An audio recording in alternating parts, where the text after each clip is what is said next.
주일 오후에도 저희들이 하나님의 말씀 앞에 섭니다. 우리의 신앙의 선조들이 주님 앞에 고백했던 이 신앙의 고백이 우리의 고백이 되게 하여 주시고, 이 진리를 우리의 삶 가운데 깊이 경험하는 은혜를 허락하여 주시옵소서. 예수 그리스도의 이름으로 기도드리옵나이다. 아멘. 자, 오늘은 웨스트민스터 신앙 고백서 3장 우리 6, 7, 8항 그렇게 오늘 작정에 관해서 공부하고요. 다음 주에는 창조에 관해서 저희들이 같이 공부하도록 하겠습니다. 우리 6항 같이 한번 읽어볼까요? 자, 6항 우리 같이 함께 읽겠습니다. 하나님은 선택하신 자들을 영광에 이르도록 작정하신 것처럼 그 마음이 지극히 영원하고 자유로운 목적에 따라 영광에 이르는 모든 순환을 미리 정하셨다. 따라서 선택받은 자들은 아담 안에서 타락했지만 그리스도를 통해서 구속함을 받고 때가 되었을 때에 성령의 역사하심을 통해 효과적으로 부르심을 받아 그리스도를 믿고 의롭다 하심을 받고 양자가 되고 거룩해지고 성령의 능력으로 믿음을 통해 구원에 이르기까지 보존된다. 그리스도를 통해 구속함과 유효소명을 받아 의롭다 하심을 받고 양자 거룩 구원을 받은 사람은 선택받은 자 외에 아무도 없다. 자, 우리가 하나님에 관해서 배워가고 있습니다. 특별히 하나님이 하시는 일이 셋이 있다라고 우리가 배웠지요. 하나는 하나님의 계획이고 또 다른 하나는 하나님의 창조, 그리고 마지막으로 하나님의 섭리가 있습니다. 자, 하나님의 계획은 둘로 나누어지죠. 뭐와 뭐죠? 작정과 예정입니다. 작정이라고 하는 것은 하나님께서 역사와 우주 일반에 대해 미리 모든 것을 정하셨다라고 하는 것입니다. 자, 그리고 예정은 천사, 도덕적 피조물, 천사나 인간에 관하여 하나님께서 구원에 관하여 미리 정하신 것을 예정이라고 합니다. 그리고 이 도덕적 피조물의 구원에 관한 이 예정을 둘로 나누지요. 뭐하고 뭐죠? 선택과 유기입니다. 자, 하나님이 주권적인 은혜로 하나님께서 백성들을 부르셔서 구원해 주십니다. 하나님께서 어떤 사람을 선택하여 영원한 생명에 이르게 하시지요. 이렇게 하나님께서 영원한 생명에 이르게 하시는 이 목적을 위하여 하나님께서 필요한 수단을 작정하셨어요. 우리가 어떻게 영원한 생명에 이르게 됩니까? 택함 받은 자들의 죄를 속량하기 위하여 그리스도를 십자가에 내어주셨어요. 그리고 성령께서는 그리스도께서 그렇게 이루신 그 구속의 은혜를 우리에게 적용해 주시는 것이지요. 성부는 구원을 계획하시고, 그리고 성자는 그 구원을 성취하시고, 성령님은 그 구원을 우리에게 적용하시는 방식으로 우리를 구원하십니다. 자, 그런데 진리에서 벗어나는 몇 가지 주장이 있어요. 첫 번째는 하나님께서는 공평하신 하나님이시다. 하나님께서 어떤 사람을 선택하시고 하나님께서 어떤 사람을 버려두시는 것이 아니라 하나님께서는 구원하시는 그 하나님의 은혜를 모든 사람에게 똑같이 허락하셨다라고 하는 것입니다. 그리고 예수님은 모든 사람을 위해 십자가에 죽으셨다라고 하는 것이지요. 그래서 누구든지 자유롭게 하나님께로 나아갈 수 있는 길이 열려져 있다라고 그렇게 진리에서 벗어난 주장을 하는 사람들이 있습니다. 그런데 성경이 이것을 지지하느냐라고 하면 그렇지 않지요. 자, 그리스도께서 모든 사람을 위하여 대속제물이 되셨습니까? 아니면 선택받은 사람들을 위하여 대속제물이 되셨습니까?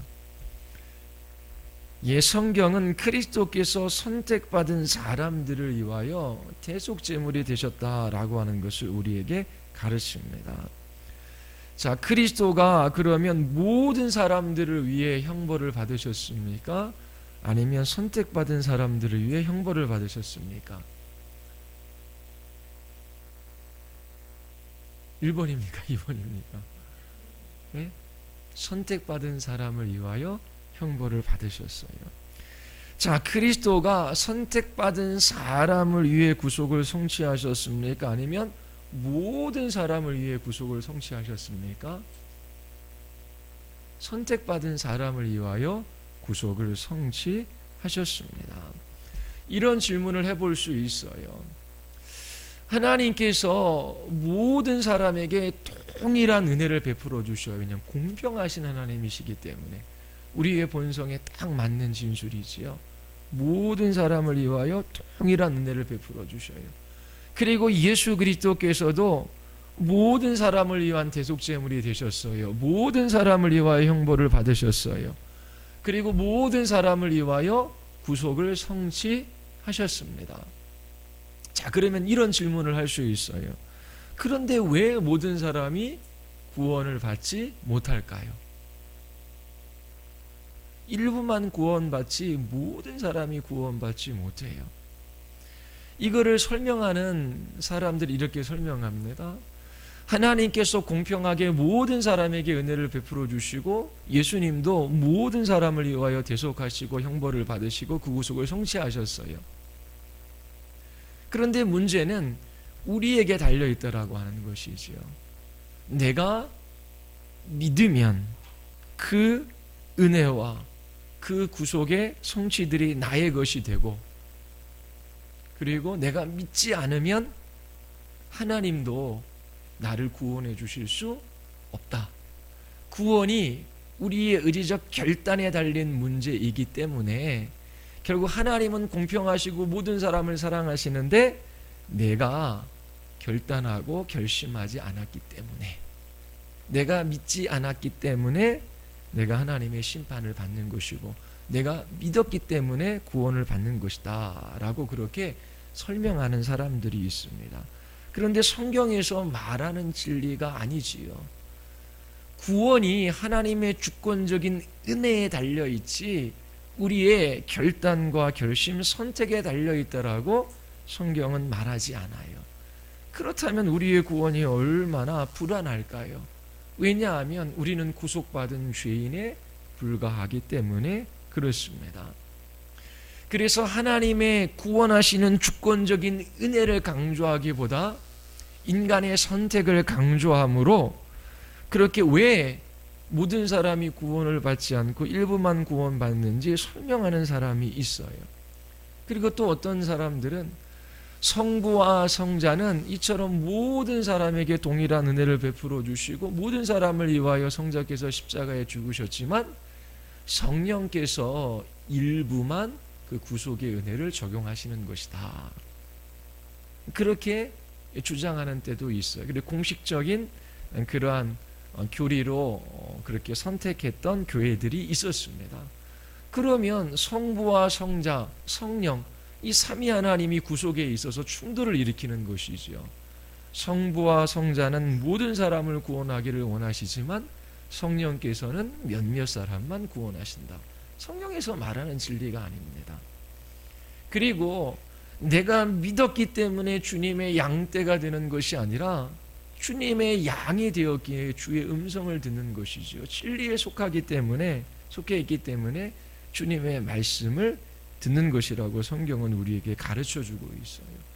그래서 선택 교리가 왜 모든 사람이 구원을 받지 않고 일부만 구원받는지 그렇게 일관성 있게 우리에게 진술해주고 있고, 이것이 성경에서 말하는 진리입니다. 자, 하나님께서 선택하신 자들을 영광에 이르도록 작정하시고 그리고 그렇게 영광에 이르도록 모든 수단을 미리 정하셨어요. 삼위 하나님께서 우리를 구원하시지요. 하나님께서 우리를 부르시고 또 믿음을 불러일으키시고 의롭다 하시고 양자되게 하시고 거룩하게 하셔요. 근데 이 모든 구원을 이루어가는 데 있어서 하나님께서 모든 수단을 미리 정하셨다라고 하는 것입니다. 사도행전 27장에 보면 사도 바울이 로마에 압송되는 장면이 나와요. 배를 타고 로마로 압송되는데 유라굴라라고 하는 강풍을 만나지요. 그래서 배에 있었던 사람들이 거의 살 소망이 끊어집니다. 그때 하나님의 사자가 바울에게 말해요. 우리 사도행전 27장 한번 볼까요?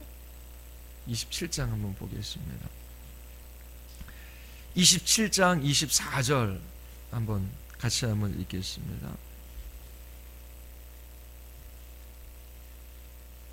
27장 24절입니다. 우리 같이 한번 읽어볼까요? 바울아 두려워하지 말라. 내가 가이사 앞에 서야 하겠고 또 하나님께서 너와 함께 항해하는 자를 다 내게 주셨다 하였으니. 자, 하나님의 사자가 바울에게 찾아와 하나님의 구원 계획에 관해서 말씀하셔요. 너와 함께 항해하는 자를 다 내게 주셨다. 그리고 너는 가이사 앞에 설 것이다. 하나님께서 뜻하신 것이지요. 그러면 하나님께서 뜻하신 이 목적을 하나님께서 이루는 그 수단도 미리 정하셨다라고 하는 것입니다. 그 수단에 관해서 31절에 나와요. 어떤 일들이 일어나냐면 이제 광풍을 만나고 그리고 많은 사람들이 이 배에서 고생을 해요. 그런데 선원들 중 몇몇 사람들이 거룻배라고 하죠. 그렇게 배에 또 이제 탈출할 수 있는 배가 있습니다. 그 배를 바다에 내려서 이제 도망하려고 해요. 벗어나려고 하죠. 그런데 바울이 그 일을 말립니다. 27장 31절 한번 보겠습니다. 바울이 백부장과 31절 같이 한번 읽어볼게요. 바울이 백부장과 군인들에게 이르되 이 사람들이 배에 있지 아니하면 너희가 구원을 얻지 못하리라. 자, 하나님께서 배에 있는 모든 선원들을 다 바울에게 허락하시고 다 구원해 주시겠다라고 약속하셨어요. 그러면 그 구원에 분명히 구원을 이루기 위한 그 목적을 달성하기 위한 수단도 하나님께서 정하셨는데 그게 뭐냐면 배에 머물러 있어야 돼요. 만약에 배로부터 탈출하기 위해 거룻배를 바다에 내려 그 배로부터 멀어졌다면 그 사람들은 생명을 부지할 수 없었을 거예요. 이처럼 하나님께서 어떠한 목적을 두시고 그 목적을 달성하기 위한 어떠한 수단도 분명히 정하셨다라고 하는 것을 성경이 우리에게 가르쳐주고 있습니다. 그런데 이렇게 질문하는 사람들이 있어요. 만일 내가 선택받은 자라면 무슨 짓을 할지라도 그것에 상관없이 구원받는 것이 아닙니까? 하나님께서 창세전에 나를 선택하셨어요. 구원하시기로. 그러면 나를 구원하셔서 영광에 이르게 하시는 것은 하나님의 정하신 뜻이지요. 목적이에요. 그런데 하나님께서 목적만 정하셨을 뿐만 아니라 그 목적을 이루는 모두 정하셨다? 수단도 정하셨다라고 하는 것입니다. 내가 선택받은 자라면 무슨 짓을 할지라도 하나님께서 상관없이 나를 구원하실 것이다 라고 하는 이 말이 잘못된 것은 하나님께서 그 영광에 이르기 위하여 분명히 그 적절한 수단을 하나님께서 미리 정하셨다라고 하는 거예요. 그러면 우리가 영광에 이르기 위하여 하나님께서 우리에게 주신 그 수단, 그 안에 우리가 머물러 있어야지요. 이 유라구라는 강풍을 만나서 모든 사람이 죽게 되었는데 하나님께서 사도 바울에게 죽지 않을 것이다. 그리고 죽지 않는 그 목적을 이루기 위한 수단이 뭐예요? 배를 떠나가면 안 되고 배에 머물러 있어야 돼요. 마찬가지로 하나님께서 우리를 구원하시는 데 있어서 그 적절한 수단을 정하셨는데, 우리는 은혜의 수단을 적절하게 사용함으로 이 하나님께서 정하신 그 목적을 이루게 하시는 것입니다. 그래서 하나님이 우리에게 주시는 은혜의 수단, 은혜의 방편들을 무시하는 사람들은 하나님의 선택 안에 있는 사람이 아닐 수 있다라고 하는 것을 가르치기도 했어요. 하나님께서 우리에게 주시는 은혜의 방편, 수단이 무엇입니까? 말씀이지요. 근데 하나님의 말씀과 상관없이 하나님께서 나를 창세전에 선택하셨다면 내가 무슨 짓을 해도 나는 구원을 받을 거야. 하나님께서 분명히 구원하고자 하시는 그 목적을 이루기 위하여 적절한 수단도 하나님께서 미리 정하신 것입니다. 그래서 하나님의 말씀을 배워가고, 그리고 그 말씀을 붙들고 주님의 뜻이 이루어지기를 위하여 기도하며 주님과 교제하는 삶을 살아가고, 또 하나님께서 예배 공동체로 우리를 부르셔서 그렇게 하나님께서 우리의 예배 가운데 베풀어 주시는 은혜들을 사모하며 하나님께로 나아가는 그러한 적절한 수단들을 사용하셔서 우리를 이 영광에 이르게 하시는 것이지요. 그런데 나는 예수 그리스도를 믿어, 나는 하나님의 선택 가운데 있어, 내가 믿는 것을 보니까 선택 가운데 있어, 나는 영광의 나라에 이를 거야, 그러면서 하나님이 정하신 수단은 무시하며 그렇게 방자한 삶을 살아가면서 구원을 확신하는 사람들이 있을 수 있어요. 그런데 그들은 하나만 알고 다른 것은 모르는 것이지요. 베드로후서 1장 10절에 보면, 그러므로 형제들아 더욱 힘쓰라 라고 하지요. 힘써 너희 부르심과 택하심을 굳게 하라. 하나님께서 부르시고 택하셨어요. 그러면 부르시고 택하셨다라고 하는 것이 어떻게 나타납니까? 나는 하나님의 선택 아래 있으니까 내 마음대로 살아가도 나를 영광에 이르게 하실 거야 라고 하는 것이 아니라 더욱 힘쓰는 자들로 나타난다라고 하는 것입니다. 어떻게 해서든지 하나님의 말씀 앞에 더욱더 나아가기를 소원하고, 그 말씀을 붙들고 기도하고 하나님을 예배하는 예배의 자리에 섬으로 하나님이 주시는 은혜의 방편과 수단들을 적절하게 사용하는 것이지요. 그리고 하나님께서 주시는 그 은혜의 수단들을 통해서 우리를 거룩하게 하시고 우리를 영광의 나라로 이끌어 가시는 것입니다. 하나님의 선택이 있기 때문에 더욱 힘써야 하는 것이지요. 우리가 더욱 힘쓸 때에 하나님께서 정하신 그 목적이 실현되는 것입니다. 그래서 단지 나는 선택받았기에 내 마음대로 살아도 하나님께서 나를 구원해 주실 거야, 그것은 잘못된 그러한 말입니다. 목적뿐만 아니라 하나님께서 수단도 정하셔서 그렇게 하나님께서 이 구원을 이루어 가시는 것이지요. 전도에 있어서도 마찬가지예요. 하나님께서 구원하고자 하시는 자를 구원하시지요. 분명히 하나님께서 이 영혼을 구원하시기 위하여 창세전에 정하셨어요. 하나님 구원하셔요. 그 영혼을 구워 영광에 이르도록 하나님께서 목적하셨을 때 적절한 수단을 사용하셔요. 그 수단이 뭐예요? 복음 전도입니다. 우리의 복음 전도를 사용해서 우리는 복음을 선포하고, 복음이 선포되어질 때 하나님께서 그 수단을 사용하셔서 한 영혼에게 예수 그리스도를 영접하게 하시고, 그러면서 믿음의 자녀로 하나님께서 그렇게 거듭나게 하시는 것이지요. 이처럼 하나님께서 목적뿐만 아니라 수단도 정하셨어요. 그래서 지난주에 우리가 살펴본 것처럼 우리가 한 영혼을 위하여 끝까지 기도하고, 그리고 그 영혼들에게 복음을 전하는 것을 우리가 지속할 수 있는 이유는 한 사람의 구원이 우리에게 달려있지 않고 하나님께 달려있기 때문에 그래요. 그래서 하나님께서 구원하시기 위하여 미리 정하신 수단들을 우리는 더욱 열심히 사용하는 것이지요. 그리고 하나님께서 그 수단들을 사용하셔서 그 주님의 목적을 분명히 이루어 가십니다. 그래서 우리는 계속적으로 영혼들을 위하여 기도해요. 그리고 영혼들에게 복음을 전하는 것이지요. 그 기도와 그 복음 전도를 사용하셔서 하나님께서 그 목적을 분명히 이루어 가시는 것입니다. 이처럼 하나님께서 분명한 목적을 정하시고 그 목적을 이루시기 위하여 모든 수단을 미리 정하셨습니다. 자, 그리고 7항 같이 한번 읽어볼까요? 7항.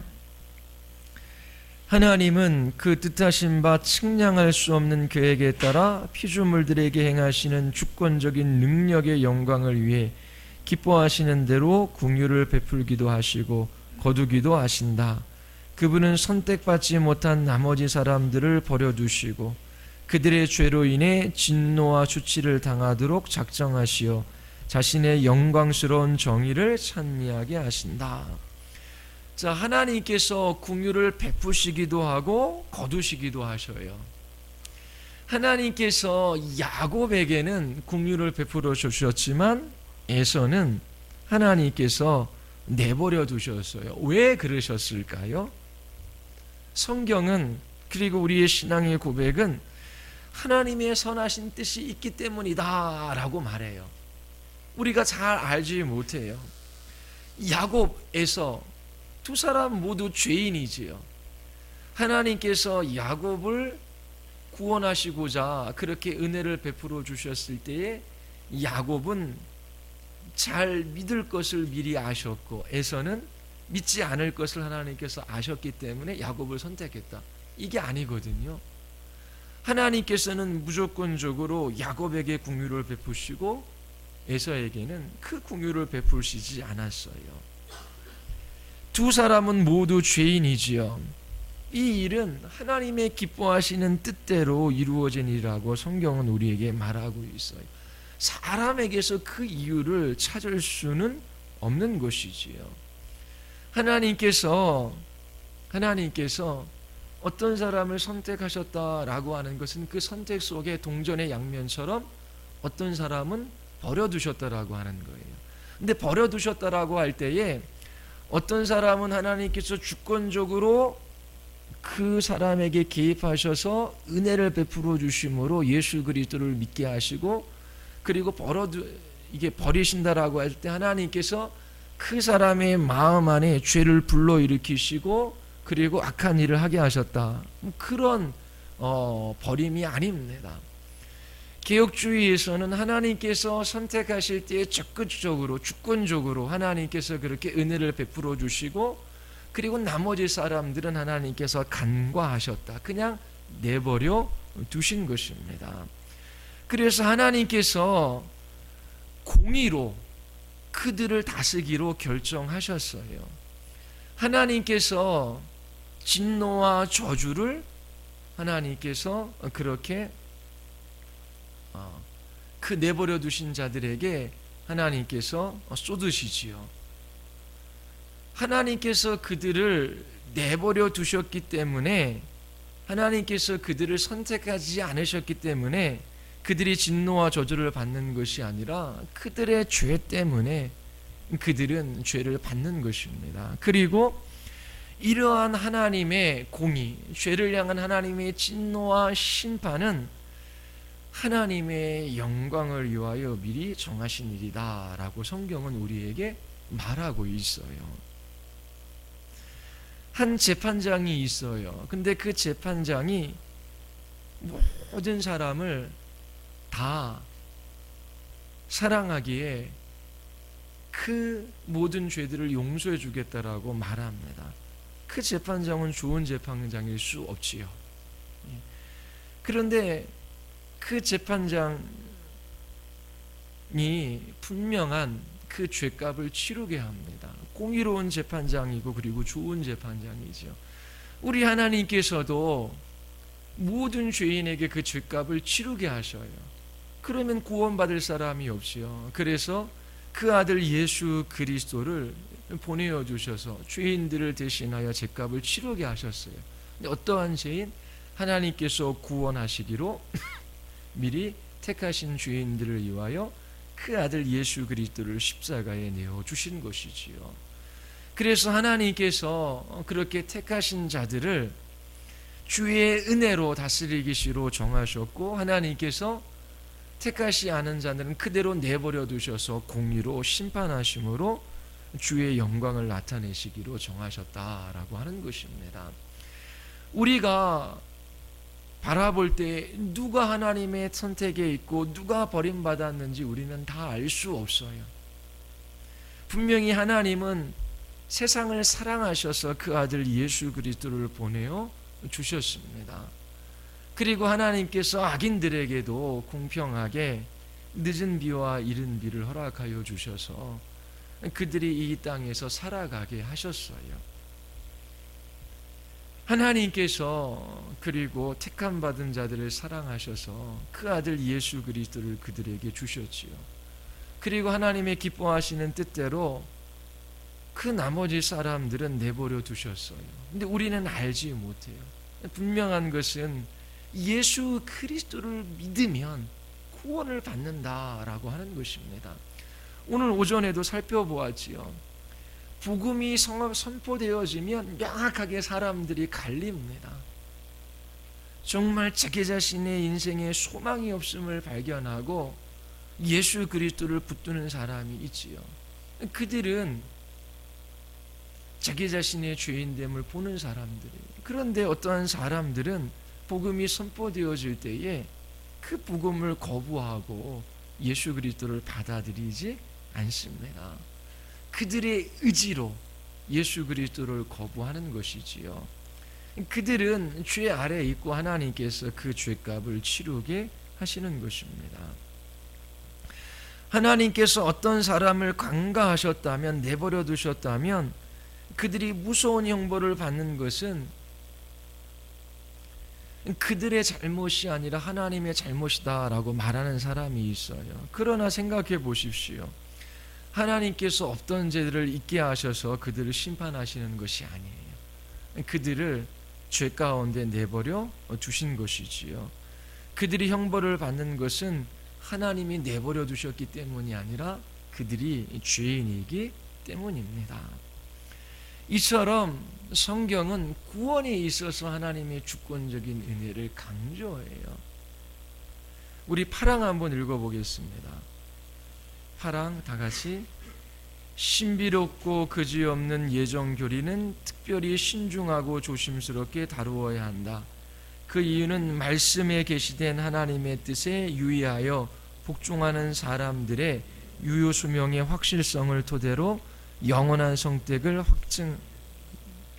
이 교리는 하나님을 찬양하고 공경하고 흠모하는 마음을 불러일으켜야 할 뿐만 아니라 복음에 진지하게 복종하는 모든 사람에게 겸손과 성실함과 풍성한 위로를 일궈 주어야 한다. 자, 불신자들에게 있어서는 이 예정 교리를 적용할 수가 없어요. 우리는 알지 못해요. 누가 선택을 받고 누가 하나님께서 내버려 두셨는지. 그러나 구원받은 신자들에게 있어서 이 예정 교리는 찬양의 제목이 되는 것입니다. 구원이 우리의 선택에 달려있지 않고 하나님의 창세전 작정에 달려있어요. 하나님께서 우리를 선택하셨어요. 그렇다면 우리의 구원에 관해서 자랑할 수 없이요. 우리는 겸손하게 행할 수밖에 없습니다. 그리고 하나님께서 택하신 자들을 부르셔서 저들을 의롭게 하시고 주의 자녀 삼아주시고 영광에 이를 것을 우리는 확신하며 그렇게 하나님을 찬양하고 하나님을 공경하고 흠모하는 그러한 삶을 살아갈 수 있는 것입니다. 하나님께서 이처럼 영생에 이르도록 하나님께서 영광에 이르도록 하나님께서 우리를 선택하셨다라고 하는 이 교리는 우리에게 찬양이 제목이 됩니다. 그렇다면 여러분들이 이 영광에 이룰 수 있도록 하나님께서 목적뿐만 아니라 수단도 미리 정하셨는데 여러분들이 하나님께서 우리에게 은혜 베풀어 주셔서 이 영광에 이르게 하는 그 수단을 적절하게 사용하고 있는지 여러분들 자신을 살피십시오. 그리고 더욱더 힘써 여러분들의 부르심과 택하심을 굳게 아는 삶을 살아가야 합니다.